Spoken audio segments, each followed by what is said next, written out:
नमस्कार आप सभी दोस्तों का एक बार फिर से बहुत बहुत स्वागत है। दोस्तों आज हो गया है 2 जुलाई, जो फटाफट बड़ी खबर निकल के आ रही है करके जाने की। दरअसल देश भर में 6,04,808 कन्फर्म केसेज हो चुके हैं। अगर हम बात करें पिछले 24 घंटे में तो 19,000 कन्फर्म केसेज आए हैं।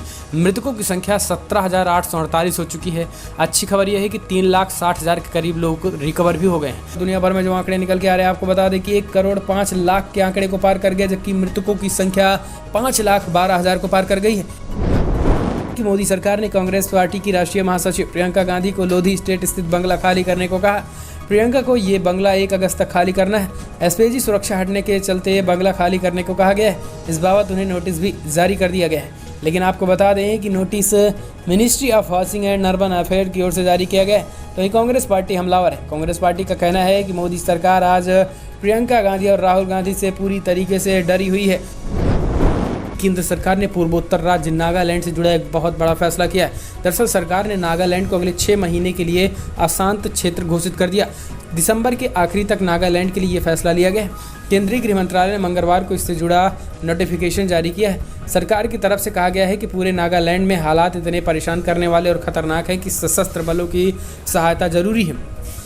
गृह मंत्रालय के नोटिफिकेशन में कहा गया है कि हालात देखते हुए सशस्त्र बल अधिनियम 1958 AFSPA की धारा 3 द्वारा प्रदान की गई शक्तियों का प्रयोग करते हुए केंद्र सरकार ने घोषणा की है कि 30 जून 2020 से 6 महीने के लिए पूरे राज्य को अशांत क्षेत्र माना जाएगा। कोरोना वायरस के संकट के बीच संसद का मानसून सत्र शुरू करने की तैयारी की जा रही है। बुधवार को सूत्रों ने बताया कि मोदी सरकार संसद का मानसून सत्र अगस्त के आखिरी सप्ताह या फिर सितंबर के पहले सप्ताह से शुरू करने की संभावनाएं तलाश रही हैं। कोरोना के बीच अनलॉक 1 में 8 जून से देश भर में धार्मिक स्थलों को खोलने की अनुमति दे दी गई, लेकिन हालात को देखते हुए रायशुमारी कर दिल्ली की जामा मस्जिद को 8 जून को खोलने के बाद एक बार फिर से 11 जून को 30 जून तक लिए बंद कर दिया गया था। हालात की समीक्षा करने के बाद मंगलवार को ऐलान किया गया कि 4 जुलाई को दिल्ली की ऐतिहासिक जामा मस्जिद को फिर से आम नमाजियों व लोगों के लिए खोल दिया जाएगा। जामा मस्जिद के शाही इमाम अहमद बुखारी ने बताया है कि कोरोना से बचाव के लिए जो उपाय हुकूमत और डॉक्टर्स बता रहे हैं उनका सभी को पालन करना होगा और अब सामूहिक नमाज पढ़ी जा सकेगी। केंद्र सरकार ने प्राइवेटाइजेशन को लेकर इसी कोरोना काल में तेजी ला रही है। आपको बता दें कि निजीकरण की तरफ एक पहला कदम केंद्र सरकार ने बढ़ा दिया। रेल मंत्रालय ने 109 रूट पर यात्री ट्रेन चलाने के लिए प्राइवेट प्रॉपर्टीज को इन्विटेशन दिया है। इसके लिए प्राइवेट प्रॉपर्टीज को 30,000 करोड़ का निवेश करना होगा। पहली बार रेलवे में यात्री ट्रेन चलाने के लिए प्राइवेट पार्टी को आमंत्रित किया गया है। रेलवे के मुताबिक इसका मकसद भारतीय रेल में नई तकनीकी का विकास करना है।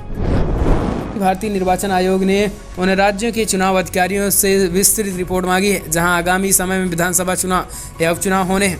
चुनाव आयोग ने राज्यों के हालात की समीक्षा करने के लिए ये रिपोर्ट मांगी है।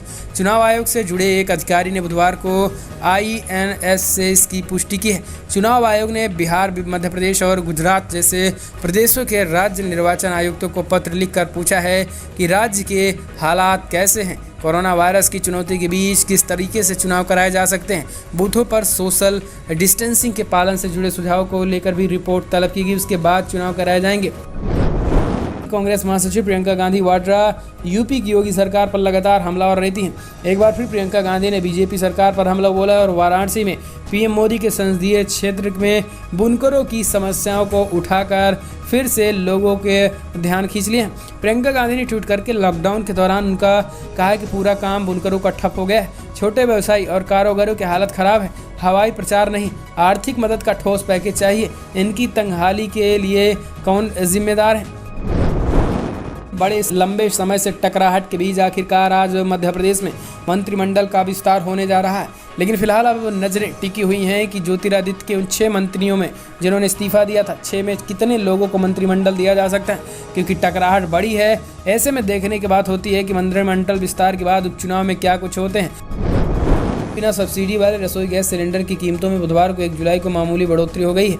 बिना गैस सब्सिडी वाले LPG सिलेंडर में अब 593 के बजाय 594 में मिलेंगे। वहीं मुंबई में भी ये रेट बढ़ चुके हैं, लगभग 5 रुपये के करीब मुंबई में तो रेट बढ़े हैं। इसके साथ ही अलग अलग जगहों पर रेट बढ़े हुए हैं। बड़ी खबर में इतना है, लेकिन अगर आपको वीडियो पसंद आए तो लाइक करें, शेयर करें, कमेंट के माध्यम से अपनी राय देना ना भूलें। इस वीडियो में इतना ही। जय हिंद, वंदे मातरम।